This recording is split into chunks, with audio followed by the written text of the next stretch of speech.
Thank you, Imamul Haq Bhai, and thank you, Dolly Begum, for joining this program. And I'm glad that I got you in my program. I met you a few times, but I'm sure you don't remember me. But you have so many people.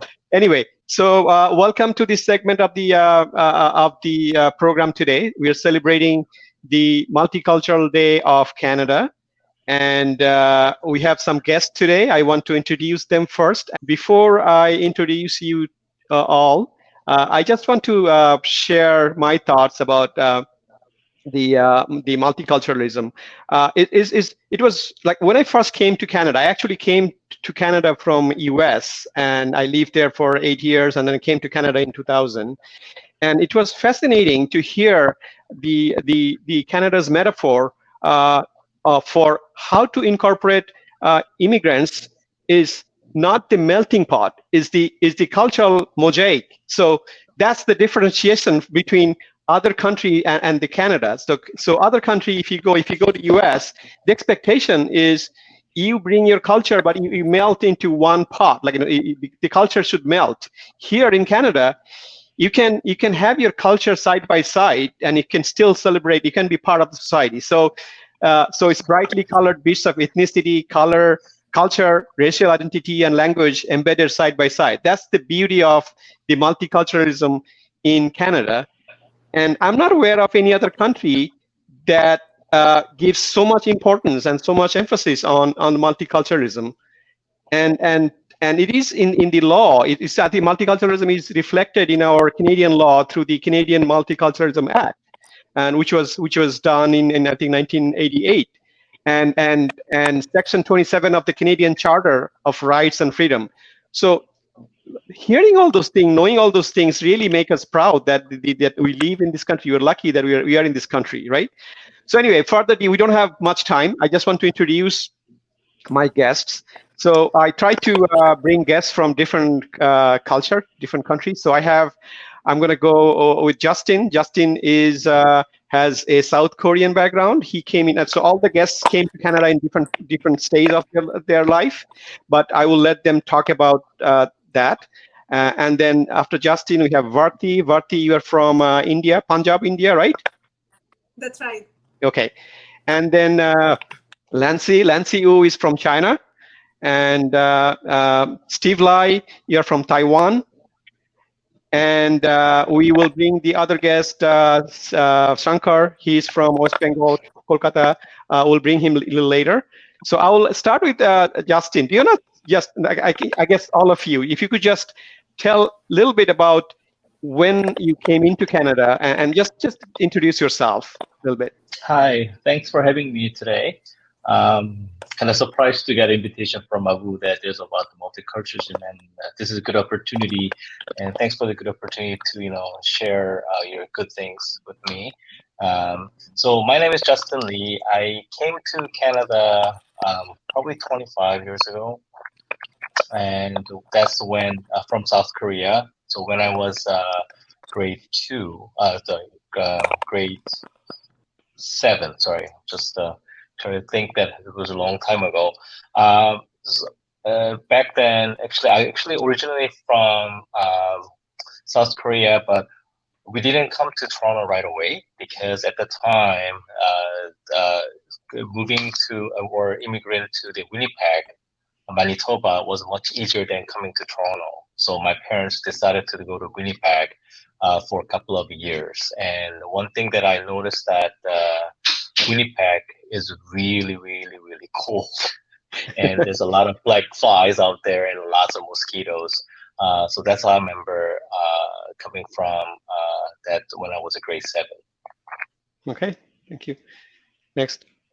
Do you want to just give us a little bit of your coming to Canada, like what age you came in? And okay, sure. So first of all, I need to apologize. I might have some internet issue, but then I'll rejoin if I can. So my name is Steve Lai. I came from Taiwan. So I came to Canada when I was like 15, like during high school years. And during that time, there's a lot of immigrants, right? I mean, people, of course, when they come to a new place, they try to stick with people who are comfortable comfortable with. So I think it's important to keep an open mind. What you want to give a little bit of background when you came in? Yes. So I actually moved from India to US with my husband around, I think, maybe 18 years ago. And from US to Canada, it was quite different. The area where I was living in the US wasn't diverse, but when I moved to Canada, it was like moving to Punjab. I told my husband, it looks like I've come to a part in Punjab, in Brampton. So yeah, so the area where I live now, Mississauga, is also very diverse, and sometimes I feel I don't miss home that much because it's so diverse to see all the different cultures. People from my own state are here, and it's very surprising. I've found a couple of my friends from my school, my hometown itself, here in this area. Wow. Without me knowing that they were living here. Yeah, so it was very interesting. Okay, Lancy, I'm gonna move to Lancy. Yeah. Hi, my name is Lancy Wu, and I came to Canada like about 20 years ago. Yeah, that time I was still much younger, and I'm more adventurous. I just look for some new experience. When I came here, I was not an immigrant. I was on a working visa. But I'm very happy I actually here now, and I feel like home. Here is everything you can find in China. Basically, you can find it here too. You don't feel like you're alone, or you can find everything, and everybody is so diverse. I love the food here. You can find all kinds of food from everywhere in the world. So that's my background. Yeah. All right. So we got some interaction, and we will move to introduce the other two guests. Those are in the. Or do you wanna bring them in for the interaction? Then we can talk about. I think before going into that, since Dolly Begum is here, I think probably she is having a tight schedule. If Dolly Begum, if you can hear us, then whenever is it okay? So if you like to share something and want to leave, you can do that, or we can finish it and then you stay back. Whatever. If you have time, you can stay. Maximum. Well, I was just listening to the diverse group of guests that you have. Yeah. So I just want to say hello to everyone. I'm Dolly Begum, the MPP for Scarborough Southwest, and I'm very privileged to have a diverse riding, actually, where we have people from different backgrounds. I feel like within Scarborough Southwest, we have a small Canada because we have people from so many different diverse group countries. So it's really nice. And yes, I get the privilege of having food from so many places and celebrating so many cultures and ethnicities. And I noticed that there are some comments, actually, some of the viewers who are pointing out that we have to not just talk, but also act on making sure that we celebrate and we're breaking barriers for different groups of people. So I just want to say to all the viewers watching, thank you for pointing that out. I think it's so important, especially for different people who are coming from different countries. I think as public representatives, it is my duty, but also the duty of our governments to not just talk about it, but also, have real actions that create a safe space for everybody. So I'll say that, and thank you so much to Mohsin. That's my brother's name as well. So okay. I feel like a deep connection here already. Thank you. Thank you for having me. And I'm lucky that I got you in my part of the program. Thank you. Absolutely. And we will now move into the more interesting part of it. We'll be sharing our culture now. The next part we're talking about. I'm hoping my guests will be bringing some interesting facts about their culture, and then we will share with each other. Perfect.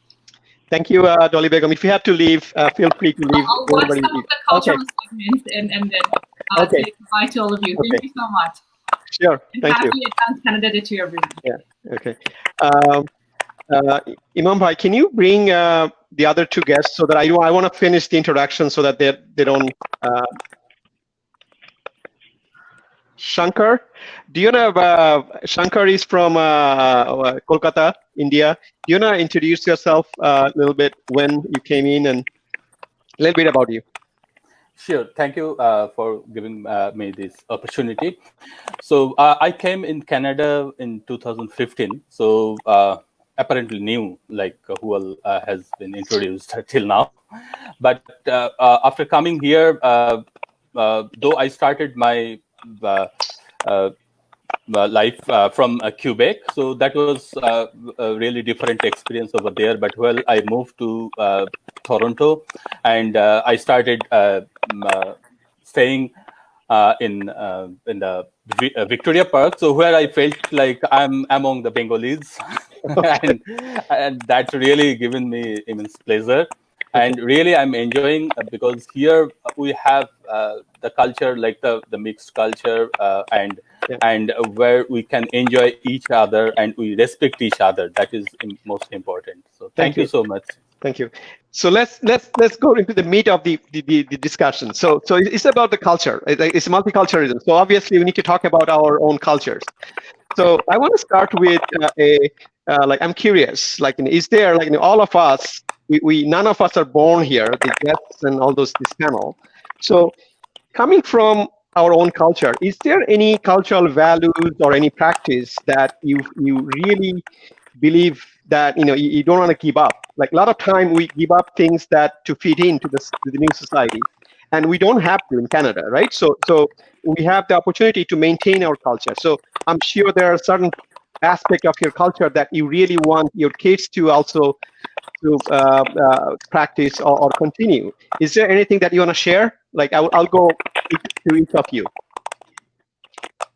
Justin, you want to? Sure.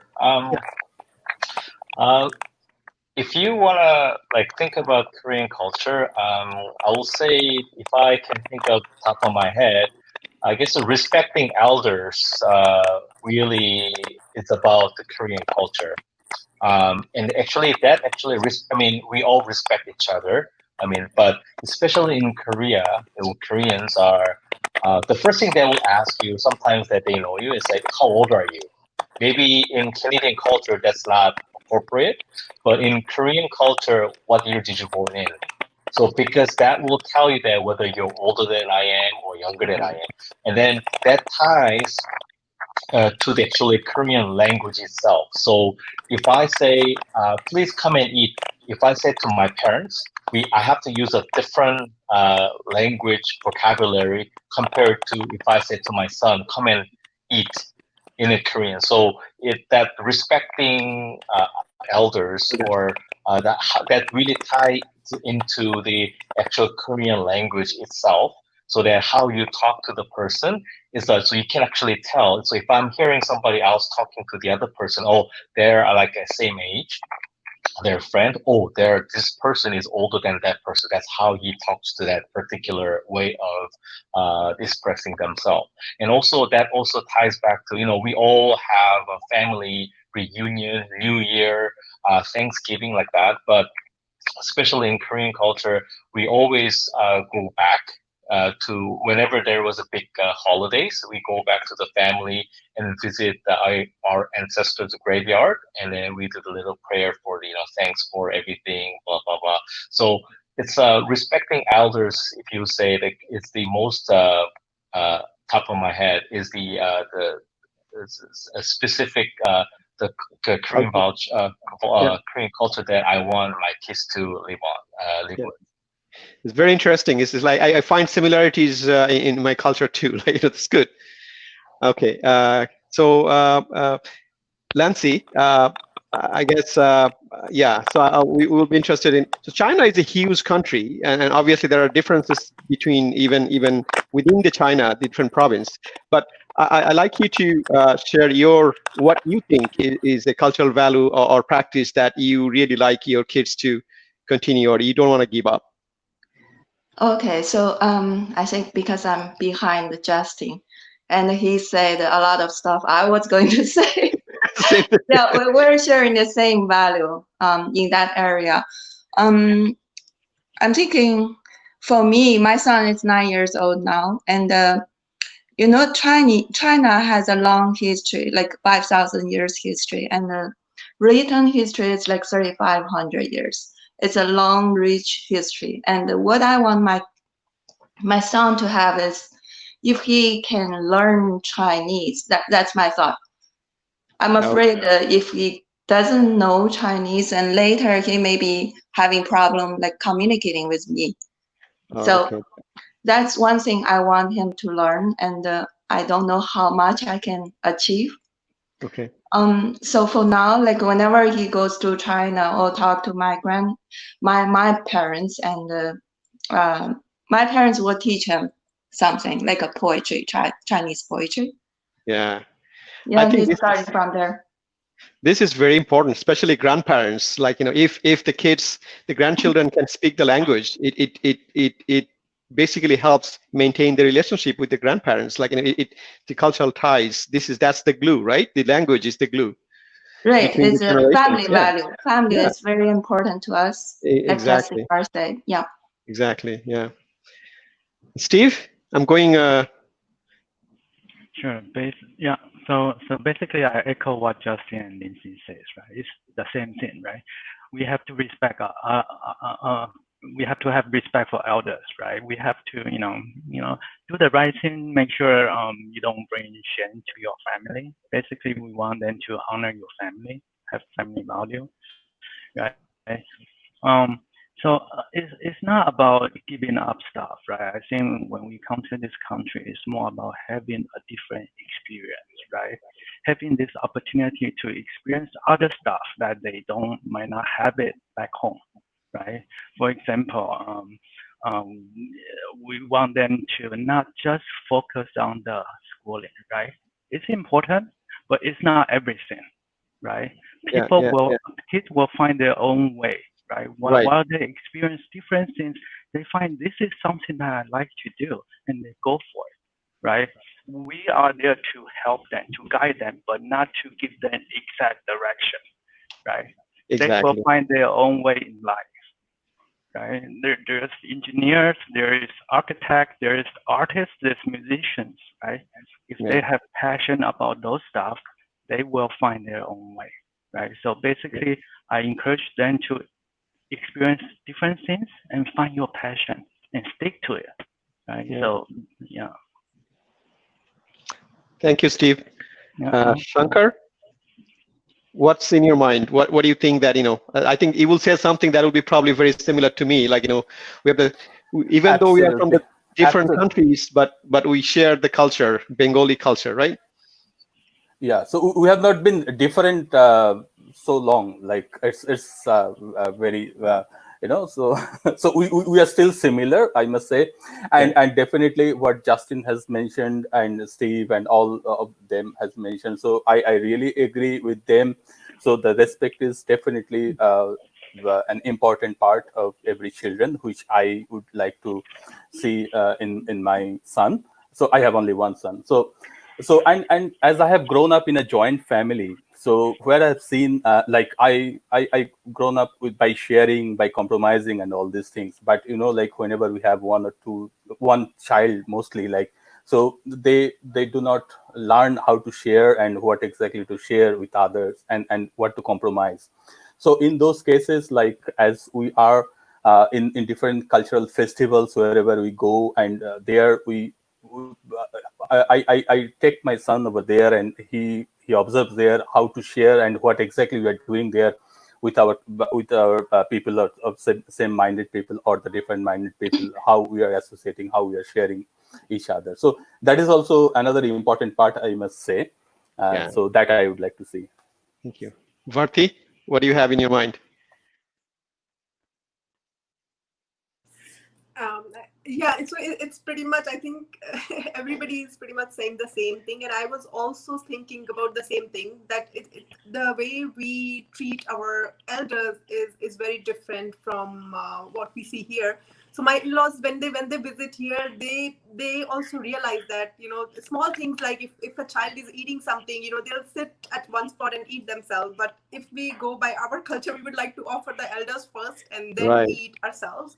small things like that. I think if I really would want my kids to learn that, and like we don't use the same word in our language. We don't use the same word when we want to talk to a child versus an older person. Like if I want to say you is the same word in English, but in Hindi we have a different word if we want to reference the elder person versus somebody our age. That is showing more respect to the older. So I think it all comes down to respect and learning a language, because that will have more they'll be able to connect more with the grandparents. They will be able to understand our movies more. Sometimes I feel the poetry, the music, my kids don't understand, or they're not going to understand the way I do. Right. So I think if they learn the language, that will be very, very good for them. Okay. Okay, good. Thank you. So I think I don't think I have so many things to want to discuss, but I don't think we have time. But one other thing that I want to talk about, among all others, is can you share some unique cultural values or some norms or some practice that we may not know, like something like, for example, I like a few weeks ago I learned in Germany during the marriage, right after the marriage, husband and wife, they have to basically saw or chip the wood to see they can both share the same the work or something. The similar something like that. I'm sure all cultures have something. Steve, is that your son? I can see it. All right. So I think this is something that's very interesting that we'll be surprised to hear, or more, at least some of us. Who wanna go first? Steve? Who has it ready? Yeah, go ahead. Yeah. I'll pass. Yeah. Let me think about it. I'll come back to that. Okay. Okay, Bharti? I can begin if everybody's thinking about it. Yeah. So we have a festival called Karwa Chauth, and it's been going on for generations. So it's something where wives fast all day for the long lives of their husband. And in addition to fasting, there's certain rules that are set for for that day. So as an example, in olden times, women were not supposed to do any sewing that day, or chopping, not use a knife that day. So I think it was done so they could get a day of rest while they're fasting. So that is something my mother has passed on to me. So I also practice that, although I don't believe the original concept that it would give a long life to my husband. But I think it helps strengthening the relationship and love between the two. And in these days, I think even husbands are fasting for their wives the same day to kind of celebrate. And so it's a nice way. I think in olden times, because there was no computer, no IT professional, so there wasn't a rule that said, okay, do not work on a computer that day. So we still end up working that day but fasting. Okay. So that's very interesting. People knew about it, but it's very interesting. So husband do fasting for the wife too? Wife's well-being too? Or just the wife? These days, yes, they've started. Oh, so they started it. Fun and yeah. Okay. Who has next has ready? Who has a story or something to share? Justin, it looks like you have something. Yeah, I'll go ahead. Okay. So I'm going to talk about actually the Korean has this special practice called 돌잡이. So 돌 means like a birthday, and 잡이 means you're catching something. So what it means is that back in old days, when kids was born, and they usually die before 1 year old because of the medicine was not that developed, and we don't have any better medicine and stuff like that. So people are celebrating, like the whole family, all relatives are celebrating the first year of the baby was born, so first birthday. And then from tradition from that, so what they do is that they kind of created this little the game called 돌잡이. So what it does is that in a small table, you put the rice bowl, you put the noodle, you put the little bowl, and you put some cash or stuff like that. So you let the 1-year-old kid to decide, go ahead and pick any item that you want. So basically what happens, the 1-year-old kid go try to grab something, right? Yeah. And then based on that, the rice mean is, I think same as Chinese, but rice means is long life. The kid will have a long life. And if the kid grabs the cash, means he's going to be a big businessman or big wealth. And if the kid picks up the ball, that means most likely athletic person. Or in my case, my son actually, he grabbed a pen. So that means like that he's going to become a scholar. So that's kind of, so that's kind of become a tradition in Korean culture, that every first year birthday of the child, that's that we all do that kind of game. And if you don't mind, I can show you a quick picture that actually right here. That's he was wow. There's a list of it. Yeah. And then now he finally picked up the pen. Wow. That's very yeah. So that's how the doljabi, that the game, most likely it's kind of myth, but I guess all the parents and then all the relatives are so happy that he passed the first year and then he's gonna live prosperously, and we want to kind of guess in the future what he's gonna become or what she's gonna become. So that's kind of the practice that the Korean culture has. So what happens if you pick noodles? You said noodles is one of the items. Noodle is a long life. It has a long life. Okay. Long, yeah. Interesting. Yeah. So Lancy, do you have something? When you were talking, I just remember this is a good thing about the multicultural. Even in my son's school, last year they had a project to talk about your festival stuff. So this is one short one I will share with everybody. So, in the winter, in China, we have very cold winter in the northern China. So winter on the winter day, December 22, December 23rd, everybody knows dumpling, this Chinese dumpling, right? That day, northern China, you have to eat dumpling because the shape of the dumpling is look like your ears. If you don't eat, and your ear will be cold, frozen off. So on that day, you have to eat that. So that's my son's project shared. That's what I thought. So yeah, that's all. Interesting. Yeah. Steve, have you come up with something yet? Sure. Yeah. So it might not be something like you guys would be surprised, right? So basically, in Chinese New Year, right, we like the family all go back to their home, like grandparents' house, gather together, have dinner, right? Usually, adults will be on the same table. Kids will have their own table, right? We have many dishes, different dishes. And I think one of the tradition is not to finish everything, have some leftover, especially the fish dish. I think we are having some technical difficulties with Steve.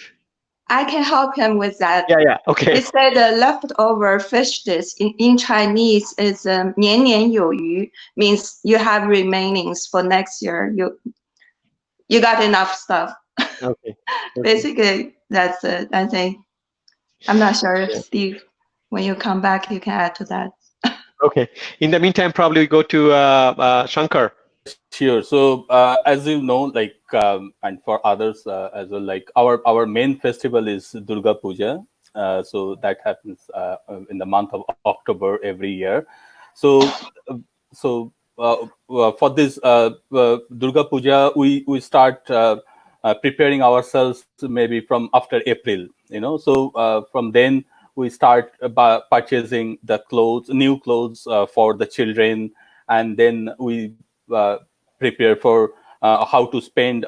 So this is a 5 days festival, and so during these 5 days, we invite our relatives at our home and the friends, and we visit to other friends and relatives' house. We exchange the new clothes, and then eventually, when during the end, we take the blessings from our elders by touching their feet. So, so this is I really we like to celebrate every year whenever we are in Canada. So here also we try to celebrate this 5 days. So it does not happen here. So on the weekends we go to the temple and we worship but this exchanging our like good wishes, so those are still there, so that I like, and I want to flow it to my children and all this. So that's basically the religious festival, like Christmas, or the Muslims we celebrate Eid, similar to this is the festival, right? The religious festival. Yeah, right. Yeah, it's very similar to that. Yeah, Steve, you're back. So Lancy has completed for you. So I really? guess Okay. a lot of things are common in China and Taiwan. Yes. Is there anything in Taiwan that is unique to Taiwan that's not Chinese? Is there anything like there's really nothing that's really different. Okay. Right? Maybe I have been to this country for too long, but Yeah. really I don't remember anything that's just just Taiwanese. Yeah. No. Yeah. Okay. Do any of you have anything to share, like from your culture? Like either you can sing, you can show your dance move, you can have something to show, some artifacts or some dress, some food or something. Is there anything anybody has? No pressure. I have a little bookmark. Maybe I can show here, but Sure. I'm using the front view camera. Can everybody see this? Yeah. What is it? That's a Chinese Beijing opera face mask. Oh. I have a few of them. That's one of them. It's very pretty. Okay. See, this is another one, but you don't have enough time. I'm just showing two of them. All right. Who has something else to share for everybody else? Justin? I share my photos. Yeah. I would be interested in your dance move. The what is that? Your province where the sea came from? He's showing something. Yeah. So this is a paper peacock my grandma made. Oh, wow! Very so nice. It's made of the flyers. Like they have to cut it. Yeah. And sort it by color, right? Oh. You can take this off. Yeah. Basically, this is a paper flyer, right? Piece oh, by piece. Wow. And then at the end, they glue together, right? So basically, it's like Chinese Lego, right? It's a stand. Wow. This a wing. And made with paper? Paper flyer. Oh, wow. Like your flyer. Right? And there's eyes too. Yeah, interesting. Right? So basically, our family, my grandmom makes some and gives them some so we can remember her or something. Yeah. Very nice. Yeah. Very nice. Okay. I have one at the back too.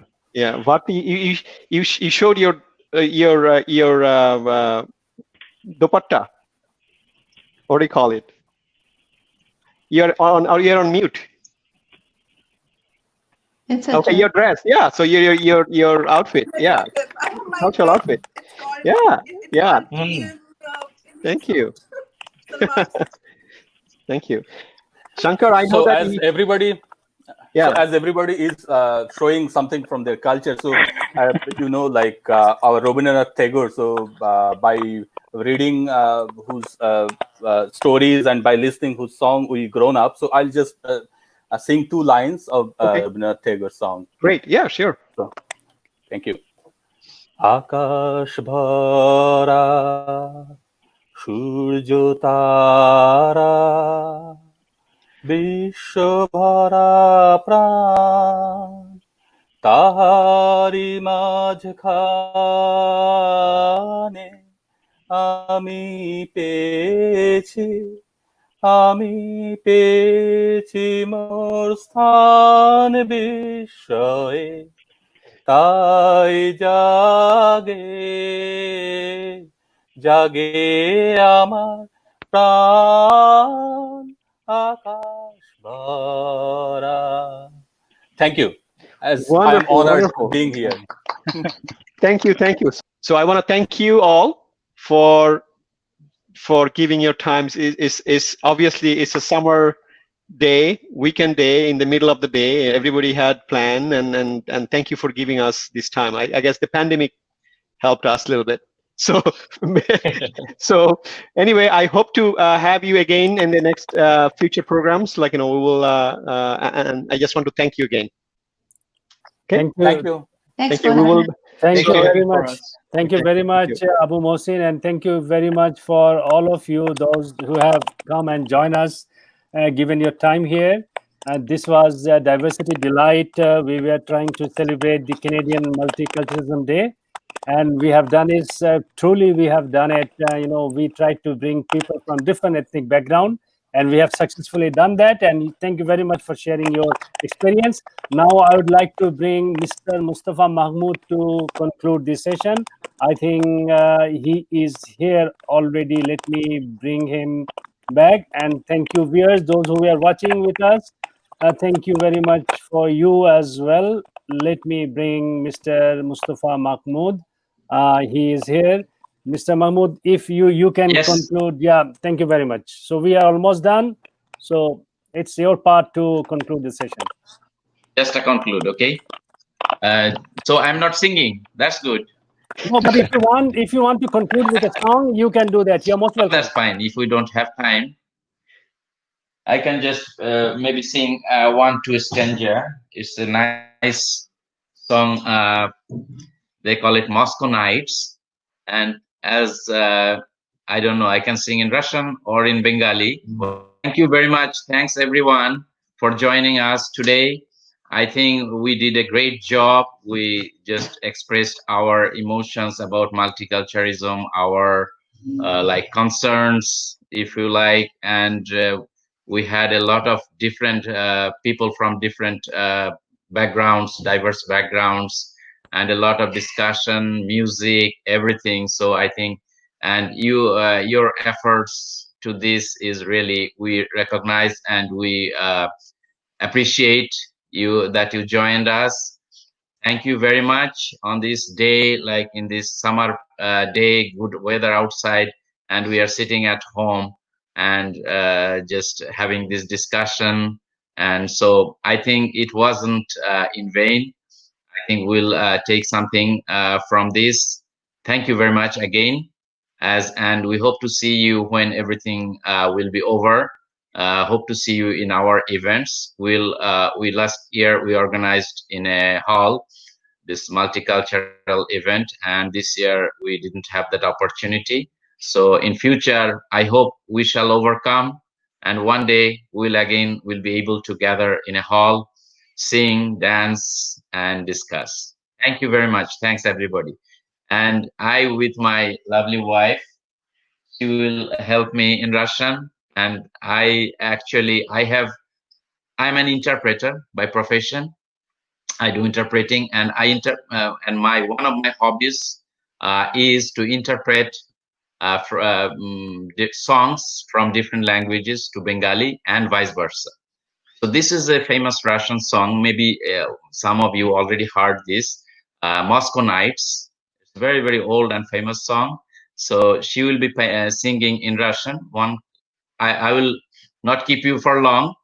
If you feel any moment, if you feel bored, you can just leave.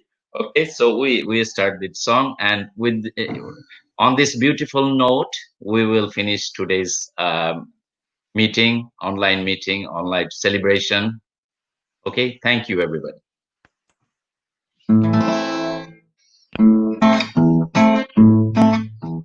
Не слышны в саду даже шороки, все здесь замерло до утра. Если вы знали бы, как мне дороги подмосковные вечера, если вы знали бы, как мне дороги подмосковные вечера. Now in Bengali.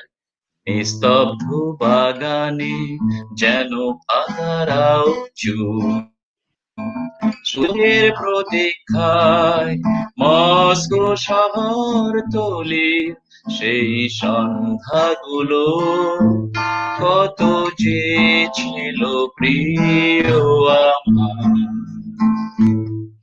Речка движется и не движется, вся из полного серебра. Песня слышится и не слышится в эти тихие вечера. নদীটা যেন থেমে থেমে বয়ে যায় রূপালি চাঁদের আভায় ভেসে আসা সুর যেন কখনো থেমে যায় এ মধুর নিঝুম সন্ধ্যায় Что ж ты, милая, смотришь из глаза, низко голову наклоня, трудно высказать и не высказать все, что на сердце у меня. কেন যে প্রিয়ে তোমার বাঁকা চাহনি তোলো মাথায় একটুখানি হৃদয়ের যত কথা বলতে কত ব্যথা না বলেও তো হৃদয় ভেঙে যায় А рассвет уже все заметил. Так, пожалуйста, будь добра, не забудь ты эти летние подмосковные вечера. Не слышны в саду даже шорохи, все здесь замерло до утра. Если б знали вы, как мне дороги подмосковные вечера.